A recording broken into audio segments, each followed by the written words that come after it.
Good morning, Leeds fans, and welcome back to Racel 1918. Another wee video to upload today. Um, I didn't really want to upload, and then I thought, there's a few bits where fans are we're trying to move on, trying to take the positives. At the end of the day, we know there's negativity around the club. It's going to be like that. And the reality is, we have what we have. Um, if we delve into the free market, then happy days. There's definitely plenty out there that can bolster our squad. Uh, I've touched on previous videos where we have said that we've still got Melia. You can go to Turkey or Saudi Arabia. I think some people are forgetting that those markets are open to the 10th and the 12th of September, so they can still buy in um, from our club. At the minute, we are sitting with four goalkeepers. We don't have a full 25-man squad. It would be crazy not to go into the free market. Anyway, the point of this video today is obviously transfer related, but I'm not going to go into the transfers each one on. Instead, I'm going to look at the 25 summer 25 transfer window, where it promised so much. It began amazing. I was so happy with everything that we had done, um, and it became frustrating. For example, the likes of we ended up going for Harry Wilson, Buendia, people like that. Buenanotti missed out on them, loan signings. If you want to listen to the club or believe, we've all done that to death. We don't need to do that right now. Um, I'm looking forward to the next transfer window. I'm looking forward to hopefully competing in the league, making ourselves hard to beat, playing long ball or play three midfielders. The two wingers are going to be integral. And if you've got Don James and maybe an Okafor in each wing, we need a DCL and a match up front. Going towards January, if we can get ourselves in a half decent position, if we can stay above that dreaded relegation line, or even be within touch of the teams above it, that's probably pretty good. So we're going to need a massive amount of pulling power when it comes to the next transfer window, planning for the next transfer window, and basically seeing what recruitment we need. We know what we need. We know where we need to improve on, but also who's to blame. So let's set the scene. We had a strong transfer window to begin with. The match and all come in. We were all happy. Sorted out the defence. We thought we were moving from goalkeeper, defence, midfield, and then going into the attacking areas. The problem that I have with this is we just died a death the last 2 weeks of the window. Parag Murati and all in the media, we've done that to death as well. But there's so many things coming back to bite the 49ers. And the problem that they have is their own words and their own actions show to me a lack of leadership, a lack of professionalism, a lacking in the board, at Premier League level certainly, a lacking in the transfer department or the scouting department when it comes to the Premier League. Yes, we did go out and we did bring in Bijol. Yes, we did go out and we brought in Perry. Yes, we went out and brought in Longstaff. And we could continue through the players we brought in. But moving forward, we can't afford in January to have enough in January. We have got to strengthen from day one. Day one. Like, there's reports now that we have missed out on between 11 and 13 players. And they're only the players that are starting, that we sort of know. So we've lost between 11 and 13 players. You're talking the three that I talked about in the last day, but it's throughout the entire window we've lost out in people. And people that would have made a massive difference moving forward. And my opinion is it's not just the people that we're losing out on, it's the manner and how we're losing out. Like Underwood the other day said about, oh, we were in a 50-50 fight with Payzao, as if that's a badge of honour. To me, it's just, not Underwood, that was Robbie Evans. To me, that's just an unprofessional take, a very amateurish take on that situation, where it's like, Oh, well, as long as we have a fight, or we have a dog in the fight, that's okay, and that's not good enough. Daniel Farke made clear that he wanted at least two signings to complete the team before the window closed. He made it clear before the Newcastle game we needed two players, and he got none. So what I'm going to highlight now, or try to highlight, is the men behind the debacle towards the end of the window. So there's two people. There is Adam Underwood and Robbie Evans. What their roles are in the club, and how on earth they got there in the first place. So I'm going to have a few wee notes here. I'm just going to read through, and we'll touch on things. So Robbie Evans is Leeds' current managing director. He was promoted in April 2025 to Chief Strategy Officer. Chief Strategy Officer. That's concerning because we didn't have a strategy going into the last week of the window. And if there was a strategy, I'd like to know what it was because it was diabolical. So his club role with Leeds, basically it oversees recruitment, um, but also football analytics. So we have analysts there, and he's obviously over them, but he's also over the transfers and the scouting department. And what would concern me about that is the fact that we've brought nobody in that is really young that could develop and we could use in this window. We've got players coming through, but they were there prior to these boys coming in, like Harry Gray and Charlie Crew, people like that. They're coming through already at the club, but we've not signed anybody in this window or previous. Last January we signed nobody to develop. Instead, what we've done is we've got rid of Joffe, which is it's fine, and Mateo Joseph, which is fine, and Darko Gyabi again, which is fine. But then you look at it, if he's the managing director, the chief strategy officer, why are you sending these men out? Not on loan. They're gone. Darko Gyabi's had a year left. He's gone. No fee. We'll talk about that as well. My concerns this. So he, this is Robbie Evans. Yeah, Robbie Evans. Robbie Evans was employed by the 49ers prior to Leeds United. But his background is in stadium development with San Francisco 49ers and medical genetics, not elite football management or recruitment. So he doesn't know the Premier League. So in respect, what we have done is we have upgraded a man, or we've given him a man a promotion, and we've trusted a man that has got zero background in football, zero, and we've trusted him with our transfer window. Tell me, in what world is that good recruitment from the 49ers? Tell me how you're attracting players when you don't even have a managing director who is now over recruitment that doesn't have a clue in how to recruit people that are equipped for the Premier League. For me, both Underwood and Evans are new into their roles, yes, but the fact that they're new into the role and they've never done these roles before, they've been so underwhelming, to say the least. To me, their inexperience has showed throughout the window, and it's only gathered momentum towards the last week of the window where it's shone through. Again, I come back to the point where I think in the last few days of the window, what we showed was an ego as a club, as the owners of the club, and an ineptitude in the last few days. And the reason why I highlight these things, it's not because I'm going into the deep dive of slating the club again.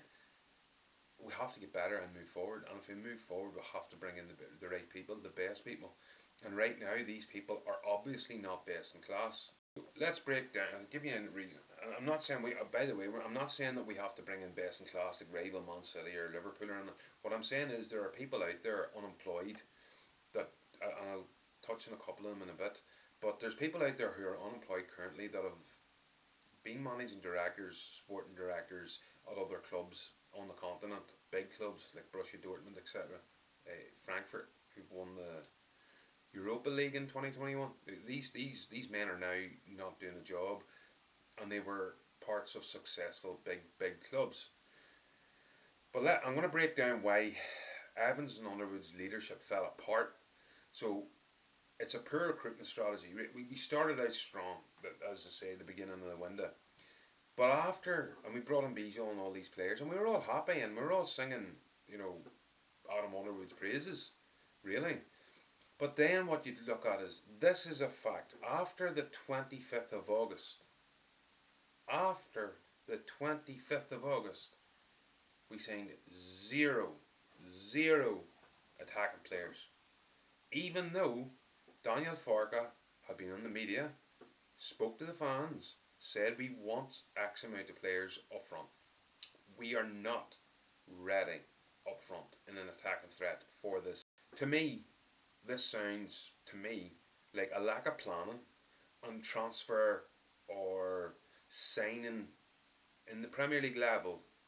It doesn't show any nous at all. It shows absolute ineptitude on behalf of the 49ers. And where do we lay the blame? Do I blame um, the two men that's in the role now? No, because they got a promotion. You have to lay this blame squarely at the door of Parag Marathi. So you look back at deals like Pizarro, and he's wearing it as a badge of honour for 50-50 with Marseille. No. You failed, right? You failed. Muniz, you failed. Harry Wilson, you failed. Buonanotte, you failed. I could go through a list of players. You failed. This is where we're at. We're trusting men that have absolutely no experience in this realm. Zero experience in this realm. And we're trusting them with the transfers and our ability to stay in this league. I'm not going to touch on Sunderland or anyone, but those people have invested in the correct areas, i.e. director of football, sport and strategy, sports science. They've got people in the right places who have been able to sell the project and sell the club. We obviously don't. These transfer woes show that we have to bring in a proper Premier League educated, or at least top tier educated director of football, sporting director that has the ability to go into a transfer window, and the targeting and the scouting can be done by the necessary people at the club. But to get the deal over the line, that's on the director of football, the sporting director. This is where we need these people coming into these roles. And this is where it's important that the 49ers turn around and do this, and do it now. An example for anybody out there, Brighton. Nobody gave them a chance in hell to survive in the Premier League. And what did they do? They went out and got a sporting director. Tony Bloom has done an amazing job there. But a director of football would bring in strategic recruitment. And I'll give you an example of Brighton. They have brought in people like Moise Caicedo, signing for what, 4, 5, 6 million, whatever it was, sold him for 115 million. What a profit that is. And that's because not just your scouting network, director of football and sporting director.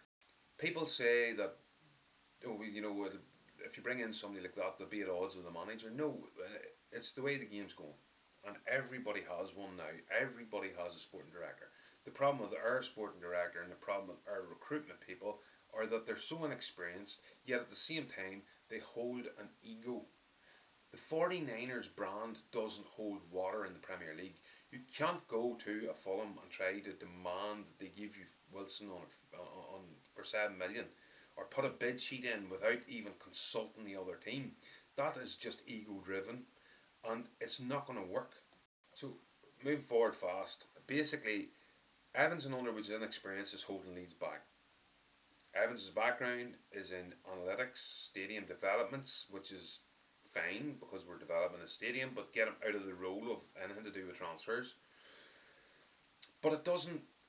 The problem is none of those roles that he has previously held for the 49ers actually translate to what he's doing now for Leeds United. Personally, I think he's completely underwater in the Premier League. He doesn't know what he's doing in the Premier League. He doesn't have the facilities, big man, in the Premier League. The failure to even secure one of Farka's requested attackers shows a lack of authority and market the Premier League market, not just the Premier League, but European market. When you had Orta, the man was a nut job, but at least he knew the market, and he could bring people over the line.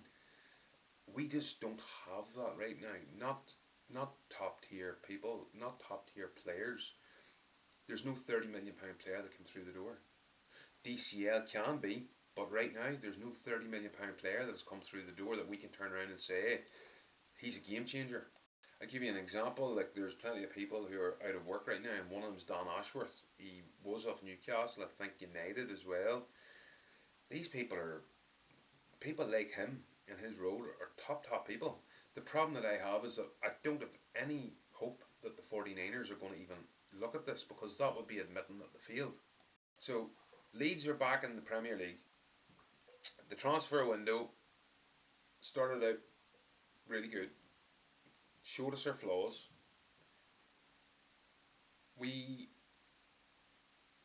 There's serious flaws in the recruitment. Evans and Underwood are probably working to the best of their abilities, but the problem is the best of their ability is not good enough. And the reason why it's not good enough is because they don't know what they're doing, and they can work all day and they can do whatever they want. But when you're not even able to bring in the likes of Harry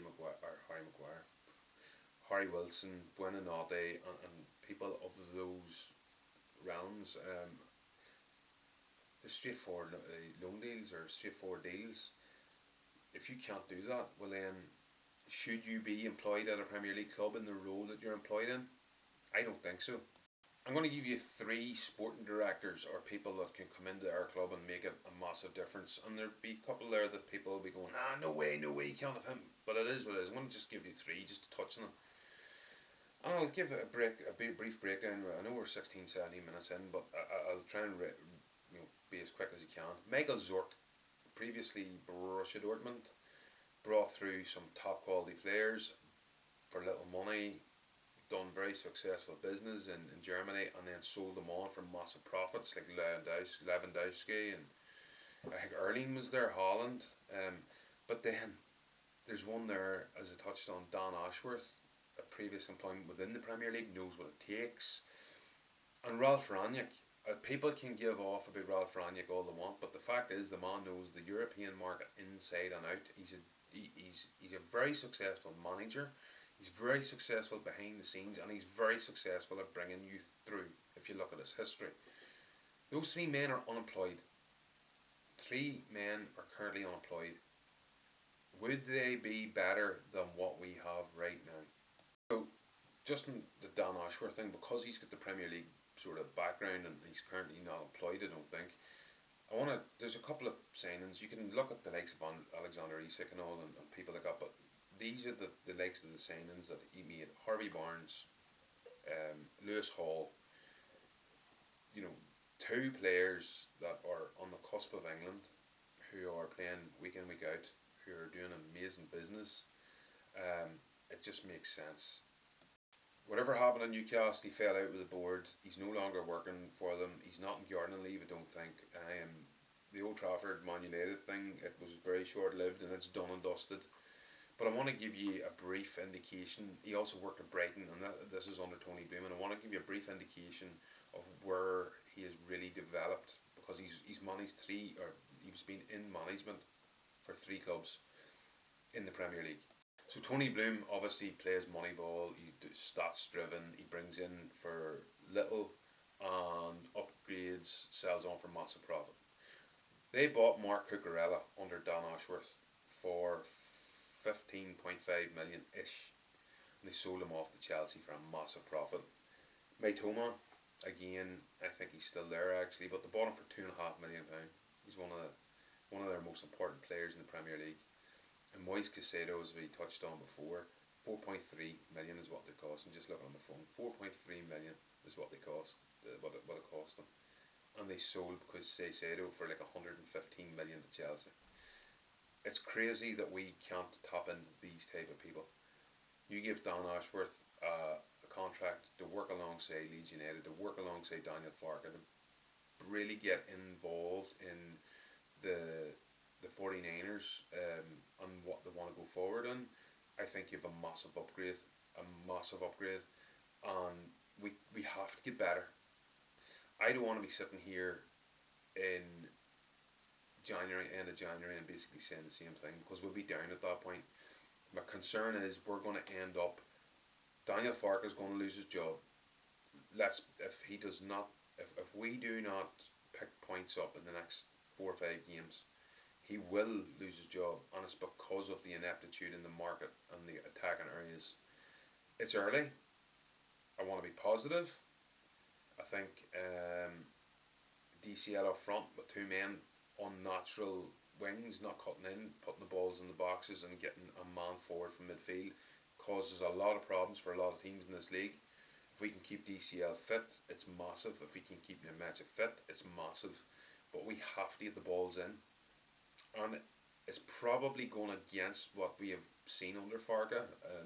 We've played inverted wingers and all, but needs must. And I think Daniel Farke will have to do that. I think he does. He's shown the 4-3-3. Yeah, we're going to have to just hang in there in games at times and try and sneak a point, like the Newcastle game. Don't think it was overly. I think we were good for a point that day. But yeah, against the likes of Fulham and Wolves and Bournemouth, we can win those games. Keep it tight at the back. We've got attacking players that can win the games, but we have to go and show it now.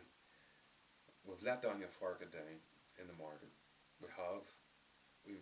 The club's let the fans down. I'll tell you what, they've let their own investors down, and that's the priority, the key here for them. Their investors are looking at this and going, the fans are not happy. Why are they not happy? Well, we've just outlined exactly why in this video. So, listen, I want to thank you so much for tuning in. Hopefully you've watched the whole way to the end, and if you have, thank you. Please like, comment, and subscribe. Let me know, what do you think? Should Leeds replace Evans? Should Leeds replace Underwoods? Stick some comments stick your comments in the comments. If you like the video, please smash me a like, share it. But yeah, I'm going to be doing content and how I feel. Again, this is all my opinion. I don't know anything. I don't hear anything. I'm just a fan. And over the international break, I'm going to be touching on EFL and stuff like that. I just love football, so I love Scotland. I'm going to be keeping an eye on obviously the Rangers situation up there because look, they say it's not going to impact us, but with Rangers and Leeds under the 49ers ownership, I think that bond is going to become stronger with the two clubs between player trading and stuff. So listen, smash me a like if you enjoyed the video. Smash me a like if you didn't enjoy the video. It doesn't hurt. Yeah, and just let me know what the crack is. Thank you and peace out.